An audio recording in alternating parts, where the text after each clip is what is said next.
அன்பார்ந்த நேயர்களுக்கு வணக்கம். நான் உங்கள் மதுசூதனன் கலைச்செல்வன். தினமொரு கதை நிகழ்ச்சியில் இன்று உங்களை சந்திப்பதில் மகிழ்ச்சி கொள்கிறேன். திருமால் எடுத்த 10 அவதாரங்களிலும் முக்கியமாக கருதப்படும் ராம கிருஷ்ண அவதாரங்களிலே சிவபெருமான் நியமித்தபடி அம்பிகை அவர்கள் அந்த 2 அவதார காலங்களிலும் துணையாக இருந்தாள் என்பதை பார்க்க முடிகிறது. ராமாவதார காலத்திலே அயோத்தி நகரத்திற்கான தேவதையாக திரிபுரசுந்தரி என்ற அம்பிகை அந்த நகரையும் நகரவாசிகளையும் அந்த நகரத்தை ஆண்ட மன்னர்களையும் காத்து வந்த செய்தியை அறிய முடிகிறது. இன்றும் கூட அயோத்தியா மாநகரத்திலே இந்த அம்பிகையினுடைய கோயில் தனிச்சிறப்பு பெற்று விளங்க பார்க்கிறோம். அதேபோலே கிருஷ்ணாவதார காலம் தொடங்கிய அந்த நொடி பொழுதே அவர் பிள்ளையாக பிறந்த காலத்திலேயே சிறைச்சாலையில் பிறந்த போதே அங்கே ஆயர்பாடியில் நந்தகோபர் மற்றும் யசோதை பிராட்டியாருக்கு பெண்மகவாக இந்த அன்னை துர்க்கையின் வடிவமாக விஷ்ணுவின் தங்கை என்ற ஸ்தானத்தில் வைஷ்ணவியாக பிறந்தருளினாள். அந்த குழந்தைதான் பெருமானுடைய திருவருளாலே சிறைச்சாலைக்கு மாற்றப்பட்டு சிறைச்சாலையிலே பிறந்த கண்ணன் ஆயர்பாடிக்கு கொண்டு போய் சேர்க்கப்பட்டார். இந்த பிள்ளைகள் இரண்டும் இரவோடிரவாக இடம் மாறிய காலத்தில்தான் மறுநாள் விடிந்தபோது சிறையிலே குழந்தை அழும் சத்தத்தை கேட்ட கம்சன் பிள்ளை பிறந்திருப்பதை அறிந்து கொண்டு அந்த குழந்தை பெண் குழந்தையாக இருந்தாலும் சரி அதையும் கொன்று விடுவேன் என்ற எண்ணத்தில் தூக்கி ஆகாசத்திலே வீச அந்த குழந்தை மேலே பறந்து போய் அந்தரத்தில் துர்காதேவியாக காட்சி கொடுத்து விஷ்ணு வம்சத்தை பொருந்திய அந்த நிலையில் வைஷ்ணவியாக கம்சனுக்கு காட்சி கொடுத்து அவள் கண்ணன் அவதாரம் செய்துவிட்டான், உன்னுடைய மரணத்திற்கான நாள் குறிக்கப்பட்டு விட்டது, அவன் ஆயர்பாடியிலே வளர்ந்து கொண்டிருக்கிறான் என்பனவற்றையெல்லாம் கம்சனுக்கு அறிவுறுத்திவிட்டு மறைந்தருளினாள்.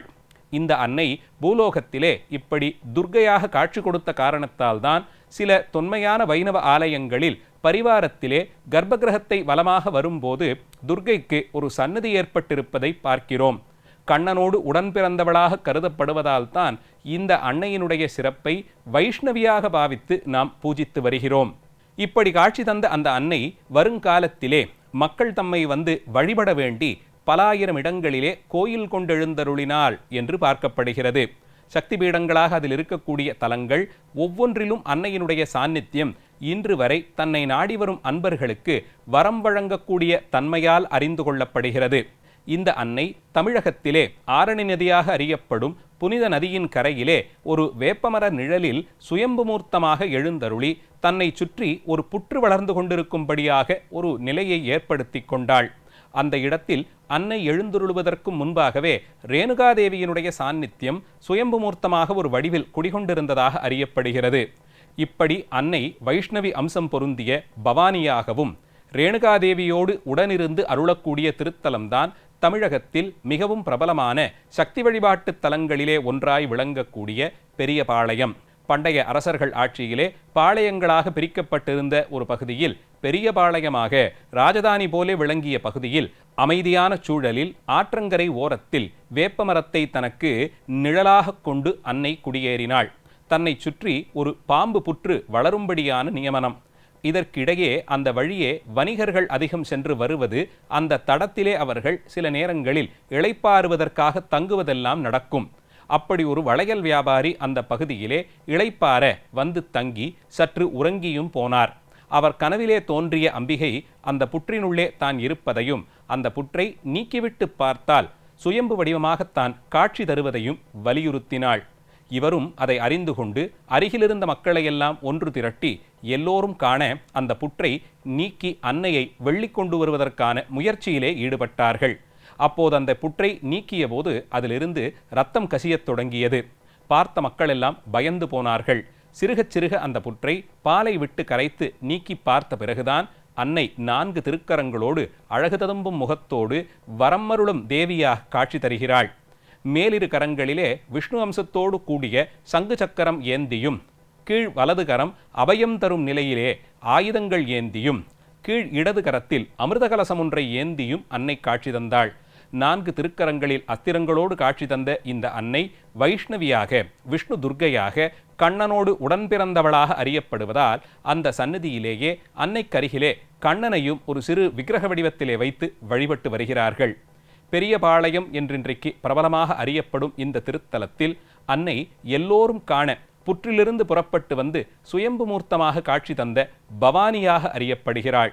இந்த அன்னை இங்கே எழுந்தருளுவதற்கும் முன்பாகவே இந்த பகுதியில் கோயில் கொண்டிருந்தாள் ரேணுகாதேவி. ரேணுகாதேவியும் ஏழை எளிய மக்களுக்கு மிகவும் நெருக்கமானவளாக அறியப்படும் அன்னை. பல்வேறு தொழில் முறைகளிலே பிரிக்கப்பட்டிருந்த சமூகங்களை ஒன்றிணைக்கும் விதமாக இந்த அன்னையினுடைய ஆலயம் பார்க்கப்படுகிறது. எனினும் இங்கே மீன் பிடிப்பதை தொழிலாக கொண்டிருக்கக்கூடியவர்கள் அவர்களுடைய கணவன்மார்கள் கடலுக்கு பணி நிமித்தமாக செல்லும் போது எந்தவிதமான இடர்பாடுகளோ இயற்கை உபாதைகளோ ஏற்படாதபடி அவர்களை நல்ல விதத்தில் காத்து மறுபடியும் கரையில் கொண்டு வந்து சேர்க்க வேண்டிய பொறுப்பு இவளுடையது என்று நம்பி அன்னையிடம் வேண்டி கேட்டுக்கொள்கிறார்கள்.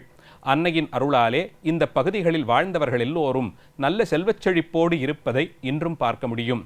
பெரியபாளையம் ஆலயத்தில் கருவறையிலே அம்பிகை புற்றிலிருந்து புறப்பட்டு வந்த சுயம்பு வடிவமாக 4 திருக்கரங்களோடும் அவள் அருகிலேயே ரேணுகாதேவி சிரசு மட்டும் வெளியே தெரியும்படியான அலங்காரத்திலும் காட்சி தருகிறார்கள். நாகர் பிரதிஷ்டையும் கண்ணனுடைய திருவுருவத்தையும் சேர்ந்து நாம் கருவறையிலே தரிசித்து வழிபடலாம். இந்த ஆலயத்தினுடைய தனிச்சிறப்பே பல்வேறு வகையான நேர்த்திக் கடன்கள்தான். எல்லோருக்கும் எளியவளாக இந்த அன்னை இருப்பதாலே தங்கள் வாழ்க்கையிலே அடைய வேண்டும் என்ற ஒரு இலக்கை வைத்துக்கொண்டு அதை அருளிருந்தால் மட்டுமே அடைய முடியும் என்பதை அறிந்து கொண்ட பக்தர்கள் எது ஒன்று நடந்தாலும் அன்னைக்கு அதற்கு நன்றி தெரிவிக்கும் விதமாக நேர்ந்து கொண்ட அந்த செயலை காணிக்கையாக்கி நிறைவேற்றுகிறார்கள். சிறிய அளவிலே உடல் உறுப்புகளை வெள்ளித்தகட்டிலே அடித்து அதை அன்னையினுடைய திருப்பாதத்தில் காணிக்கையாக சேர்ப்பதிலிருந்து தொடங்கி பொங்கலிடுவது, மிருகங்களை கோயிலுக்கு தானமாக வழங்குவது, பறவைகளை வழங்குவது, இப்படி தொடங்கி தேங்காய் உருட்டிக்கொண்டே அம்பிகையினுடைய சந்நிதியை பிரதட்சணம் செய்து வருவதும் மாவிளக்கு முதலியவற்றை ஏற்றுவதும் கோயிலிலே பிரபலமாக அறியப்படும் வேண்டுதல்கள். இதைவிட அதிகமாக இங்கே 2 வேண்டுதல்கள் முக்கியம் பெறுகின்றன. ஒன்று அங்கப்பிரதட்சணம் செய்வது. விடியல் வேளையில் தீர்த்தத்திலே மூழ்கி அந்த ஈர உடையோடு கோயிலுக்குள்ளே வந்து அன்னையின் சன்னதி முன்பாக விழுந்து நமஸ்கரித்து அன்னையின் அந்த கோயில் பிரகாரத்தை முழுவதுமாக தங்கள் உடம்பு முழுவதும் பதியும்படி உருண்டு சென்று அங்கத்தை முழுவதுமாக கொண்டு பிரதட்சணம் செய்து ஒரு முறை அப்படி தொடங்கிய இடத்திற்கு மீண்டும் வந்து நிறைவு பெறும்படியாக ஒரு பிரதட்சணம் செய்யும் மரபு.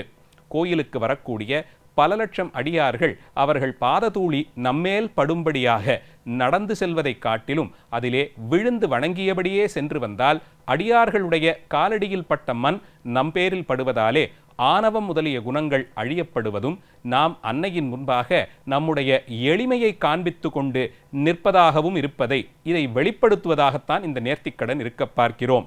அதனால் உடல் உபாதைகளாலே அவதிப்பட்டவர்கள் பல்வேறு நேரங்களில் மருத்துவ உதவி இவற்றையெல்லாம் கொண்டு குணமடைந்தாலும் அந்த மருந்து கூட நமக்கு பயன் தரும் விதமாக அமைவதற்கு இறைவனுடைய திருவருள்தான் துணையாக இருக்க முடியும். அந்த திருவருளைத்தான் நாம் அன்னையிடம் வேண்டி கேட்கிறோம்.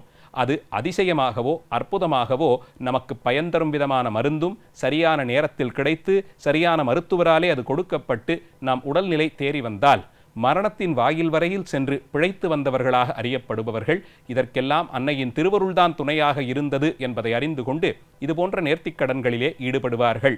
2வது பிரபலமான நேர்த்திக்கடன் இங்கே வேப்பம் சீலை அணிந்து கொள்ளுவது. அன்னைக்கு வேப்பமர நிழலும் வேம்பினுடைய எந்த ஒரு பகுதியும் மருத்துவ குணம் இருந்தது என்பதை காண்பிக்கும் விதமாக பல்வேறு சக்தி தலங்களிலே வேப்பமரத்தை ஸ்தலவிருட்சமாக கொண்டுத்தான் கோயில் நிர்மாணம் செய்யப்படுகிறது. அந்த விதத்தில் அம்பிகைக்கு பல்வேறு மருத்துவ குணங்கள் நிறைந்த வேப்ப இலை அதை பறித்து உடல் முழுவதும் அதை உடையாக உடுத்திக்கொண்டு அன்னையை வலமாக வருவதும் மிக பிரபலமான நேர்த்திக்கடன். கோயிலிலே அதிகாலை வேளையிலிருந்து மதிய நேரம் வரையிலும் அங்கப்பிரதட்சணம், வேப்பம் சீலை முதலியவற்றை நேர்த்திக்கடனாக செலுத்துவதற்கு அனுமதி பெற்றுக்கொண்டு அடியவர்கள் இன்று வரையிலும் நூற்றுக்கணக்கானவர்கள் ஒவ்வொரு நாளும் சென்று இதுபோன்ற வேண்டுதல்களை நிறைவேற்றுவதை பார்க்க முடிகிறது. இளம் குழந்தைகளுக்கு, பச்சிளம் பிள்ளைகளுக்கு உடல் நோய் உற்றால் அந்த குழந்தைகளால் அதை சொல்லிக்கூட தீர்க்க முடியாது. அந்த குழந்தை அழுவதை வைத்து அதை யூகித்துத்தான் தாய் அதற்கு மருந்து முதலியவற்றை தருவாள். சின்ன குழந்தைகளுக்கு மருந்து தருவதிலே அதீத கவனம் தேவை. அப்படி நோய் வராமல் தடுக்கவும், ஒருவேளை நோயுற்றால் அந்த குழந்தையை பாதுகாக்கவும் அன்னைக்கெல்லாம் அன்னையாக பவானி அம்பிகை பார்க்கப்படுகிறாள். இந்த திருத்தலத்திலே அன்னையினுடைய ஆகர்ஷண சக்தி எல்லாம் யந்திரத்தில் சேகரிக்கப்பட்டு வழிபடப்படுகிறது. இதை அந்தந்த ஆலயத்திலே அந்த பூசை மரபிலே வருபவர்களே யந்திரங்களாக பிரதிஷ்டை செய்து அன்னையை வழிபடுகிறார்கள். மிக பிற்பட்ட காலத்தில் ஆலய வளாகத்தினுள்ளேயே பல்வேறு தெய்வங்களுக்கான உபசன்னதிகளெல்லாம் ஏற்பட்டு முழுமை பெற்ற ஒரு ஆலயமாக இந்த கோயில் இருப்பதை பார்க்கிறோம். இந்த ஆலயத்திலே பல்வேறு நேர்த்திக்கடனுக்காக வரக்கூடிய மக்களுக்கும் அவர்களுக்கான அடிப்படை தேவைகள் எல்லாம் மிகச்சிறப்பான முறையிலே செய்யப்பட்டு நிர்வாகம் செய்யப்படுகிறது. அன்னையினுடைய திருவுருவத்தை ஒரு நிமிடப்பொழுது நேரில் நின்று தரிசித்தாலும் அருள் பொங்கும் கண்களும் அதிலே பூத்த தாமரை போன்ற கண்மலர்களும் பொருந்த நெற்றி நிறைய குங்குமப் பொட்டிட்டு கொண்டு மங்களமே வடிவாக காட்சி தருவாள். மூர்த்தி சிறிதானாலும் வேண்டி வரும் அடியவர்களுடைய வேண்டுதல்கள் அத்தனையும் நிறைவேற்றி வைப்பது இந்த அன்னையின் தனிச்சிறப்பு.